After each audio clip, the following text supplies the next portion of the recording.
Now let's try a different shape. So I'm going to have to move this off to the side. So what I'm going to do here is I'm actually going to wind up grouping all these objects together, and you'll wind up grouping this as well. So making sure that the pick tool is selected, let's just go to the far corner of your object and click and drag what's called a marquee box around all your objects. Once I have all my objects selected, if I look at the property bar of this icon right here, it says group. Now here's a little trick or a shortcut. If you can see down underneath there with a pop-up, it says group, Control G.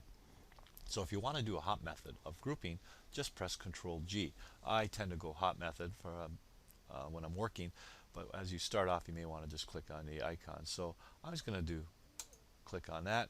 So now all our objects is grouped. So now when I select the one object, it will select all the objects. And this is where I literally would be scaling the objects down and actually making it fit to page. I'll just move this off to the side because I may decide to use that later. And I'm going to go back to my full screen, and I'll just click on icon right over here.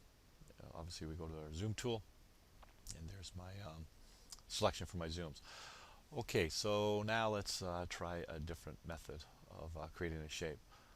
I guess I'll just take this rectangle, and I'll just draw a rectangle.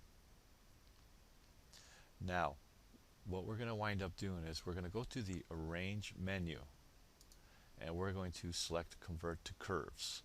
Before I do that, I just want to go to the Shape tool, and if I click and drag this preset, you can see it just rounds off the corners. So what I want to do is I can round it off a little bit right now. It really doesn't matter. Arrange, Arrange, Convert to Curves.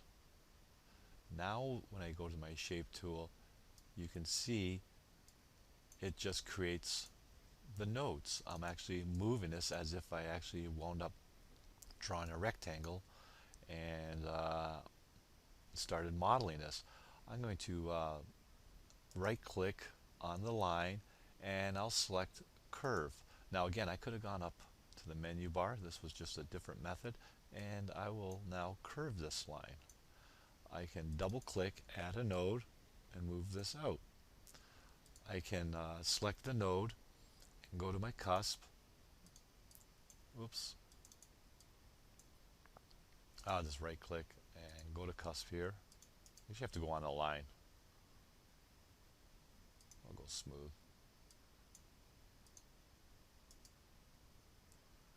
To curve.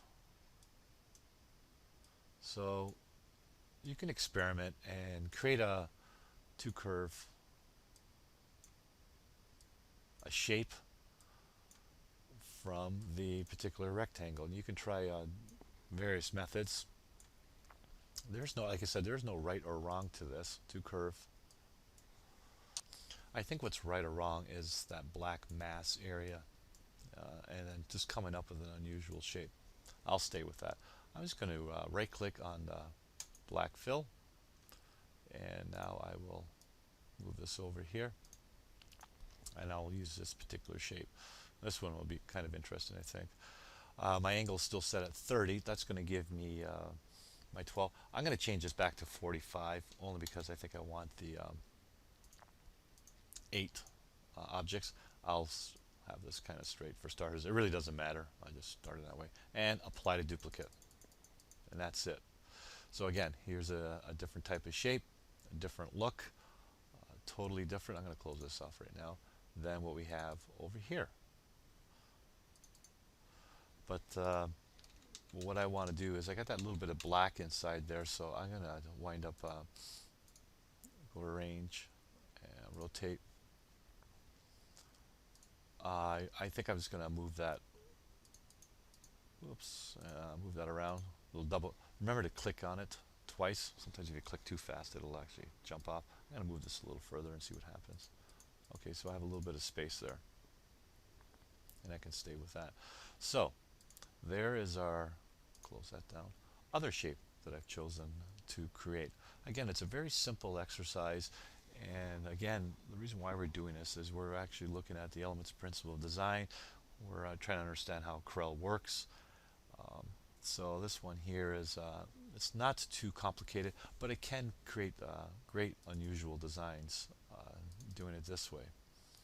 So now what we're going to wind up doing is we're going to get this ready for printing. So what I'm going to do is talk about how we're going to do our frame of reference. We're going to put this in a little box, again looking at positive and negative space and placing this in an unusual way. Okay, so that's what we're going to look at next here.